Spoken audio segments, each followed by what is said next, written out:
the challenge of the Yukon. On, King! On, you Malamute!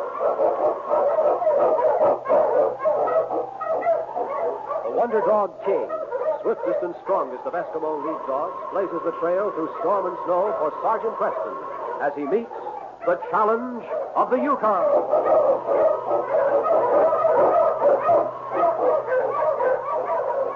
Sergeant Preston was typical of the small band of Northwest Mounted Police who preserved law and order in the new Northwest country, where the greed for wealth and power led to frequent violence and bloodshed. But in spite of the odds against them, Sergeant Preston and his Wonder Dog King met that challenge, and justice ruled triumphant.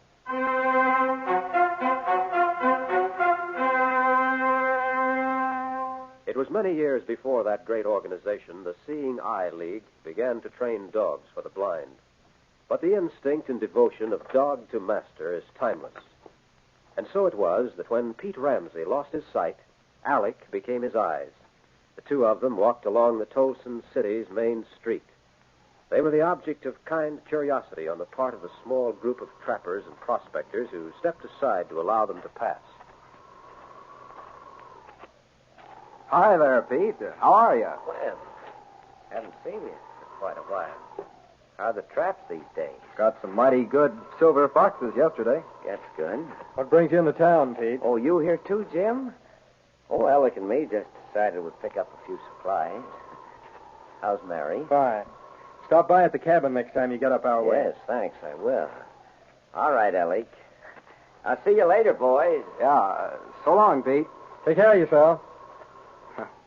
See you later, he says. Poor Pete. You've got to hand it to him. Ain't many men who'd have what it takes to stick it out up here, blind as a bat like he is. What I'd like to know is why he doesn't get back to the States. Sally Michaels would marry him in a minute.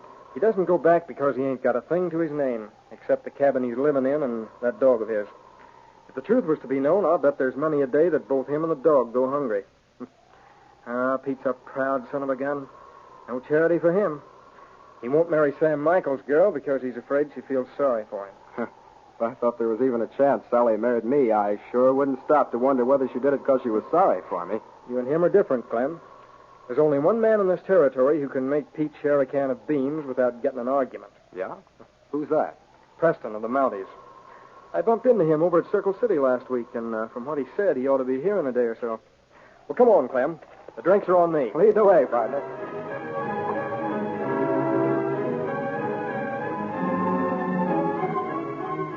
The two men turned and walked into the saloon. Pete Ramsey, forgotten. Because people forget more than they remember, they thought of the proud, handicapped young man only when he intruded into their world.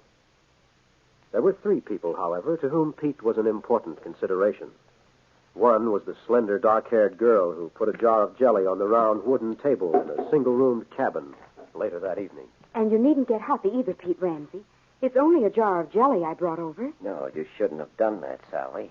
Oh, why do you have to be so stubborn? Why do you have to close yourself up in here, never being with people, staying by yourself? Why should I go anywhere? I'm satisfied this way. Alec and So I... you're perfectly happy shutting yourself up like some hermit.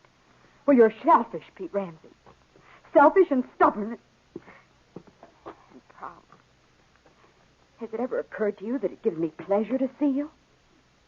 I won't hold you to a promise you made before when I could see. Darling, it was I who made the promise.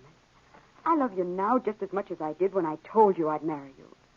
The promise was mine, so, well, it's mine to break or keep as I choose. And I choose to keep it. No. No, it isn't any good. I have nothing I can offer you. We don't need anything. My dad's claim is richer than we ever thought it was. We could... Sally, I don't want charity. I won't have your father supporting me. I suppose you wouldn't. All right, Pete. I guess I'd better start for the cabin before it gets dark. I could send Alec with you. No, never mind. I'll be all right. Goodbye. Goodbye, Sally. Oh, what is it, Alec, huh? Come here, boy. Come here. Come here, fella. Oh, what do you see, fella? Or is it something you hear?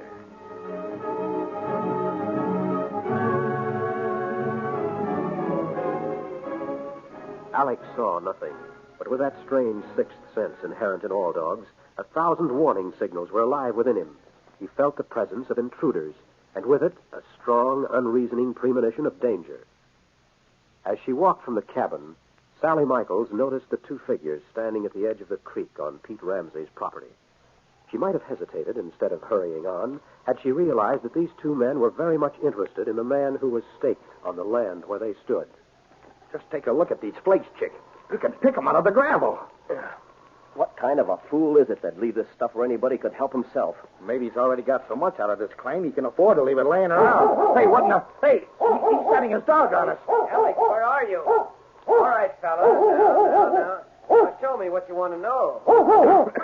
Hey, who is it? My partner and me wanted to fill our canteens. We ran out of water, and we thought when we saw your stream... Of course, it's perfectly all right. Take whatever you need. I don't believe I know you. We're strangers in these parts. My name's Crane, Chick Crane. This is Steve Lindsay. Glad to know you. My name's Ramsey. Planning to camp out tonight? Well, yes. Well, you're welcome to stay at my place. I don't have much to offer you. There isn't much food, but you're welcome to what I have. What do you think, Chick? Why, it's fine. Fine, Ramsey. Thanks a lot. No, not at all. If you have your canteens filled, we'll go to the cabin.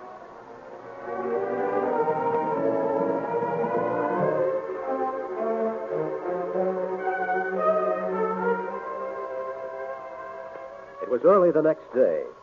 Chick Crane and his partner walked slowly back from the stream, where they'd gone to refill Ramsey's canteen. Why, it's a cinch, Steve. We'll never find anything easier. He doesn't have any idea there's gold on this land. Yeah, I know, but Oh, no buts about it. Now, we can fix the whole thing so it'll look like an accident. An accident, huh? How do you figure that? You leave it to me. When we get back to the cabin, I'll show you what I got in mind. Just one thing. What's that? Watch out for the dog.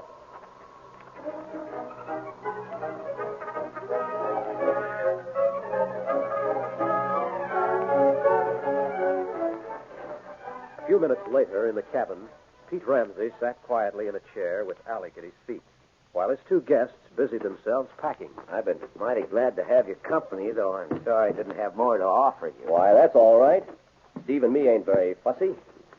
You got the rifle, Steve? Yeah. Here it is. Well, then use it. Swing the rifle butt on him. Here, hit him with that rifle. I missed him.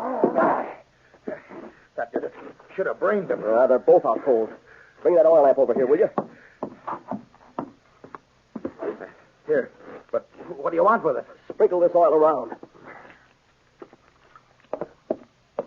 We won't need much of it. Just enough to get started. There. Now. Well, I get it now. No fooling. Come on now, let's get out of here. We'll make camp a couple of miles up the trail. So far as anybody will know, a blind man can't handle matches, see? Get the dog started. You sure figured this out, Chick. And we move in on a rich steak, huh? All right. Mush you huskies. Mush.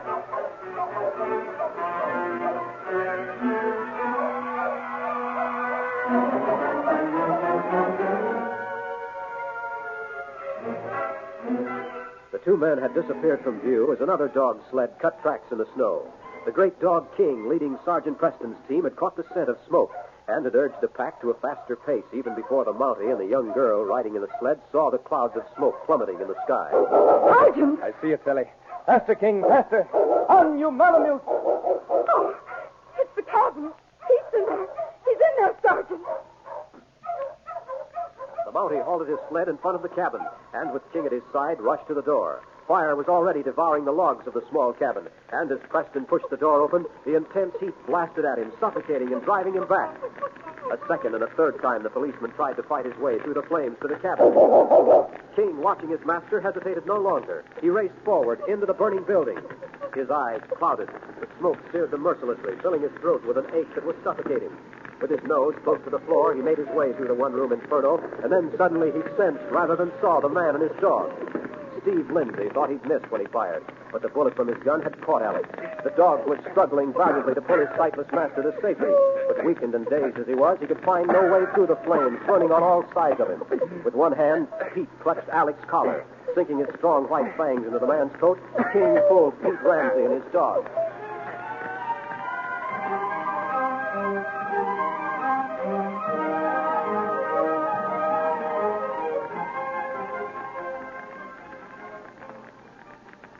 Oh, Sergeant.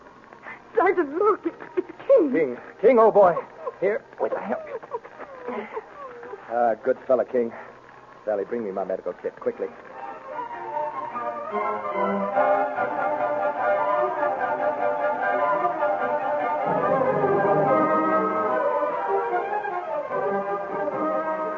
The Mountie dressed Pete Ramsey's burns.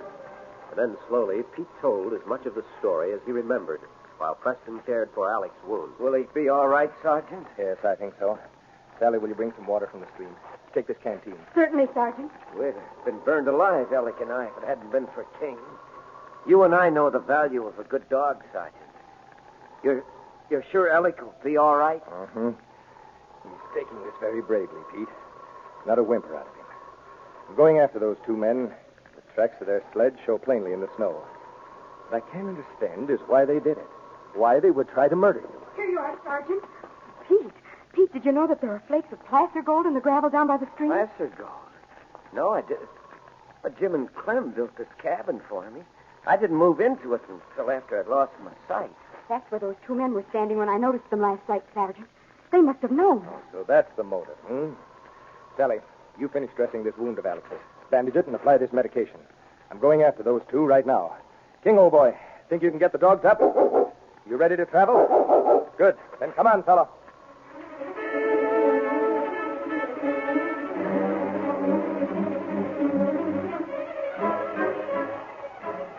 Sergeant Preston returned to the site of the burned cabin an hour later to find Sally helping Pete Ramsey into a sled.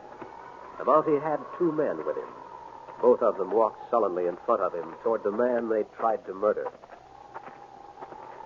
Not your fault. Pete Ramsey wasn't burned alive. I tell you, I didn't have anything to do with it. It was Chick. Why, you dirty, double-crossing blabbermouth? You're in this as much as I am. They're the ones, Sergeant. I recognize their voices. You're under arrest, both of you, for attempted murder. Sergeant Preston, I think you'll back me up on this. Pete's a rich man now. There's gold on his land, and, well, I know very well that if you can't work it yourself, Pete, my father will pay you any price for it. And oh, for heaven's sake, Pete, do I have to propose to you? Sally, honey. If I thought your father would... Well, I hate to interrupt you two, but... Well, the reason I came up here, Pete, was to tell you about this friend of mine who's in town. He's a surgeon. I told him about your accident, and he thinks he may be able to restore your sight.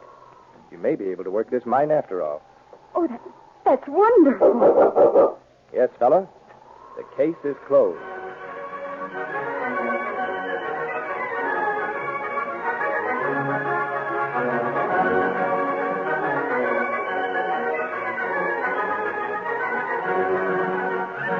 These copyrighted dramas originate in the studios of WXYZ Detroit, and all characters, names, places, and incidents used are fictitious. They are sent to you each week at this same time and originate in our transcription studios. Bob Height.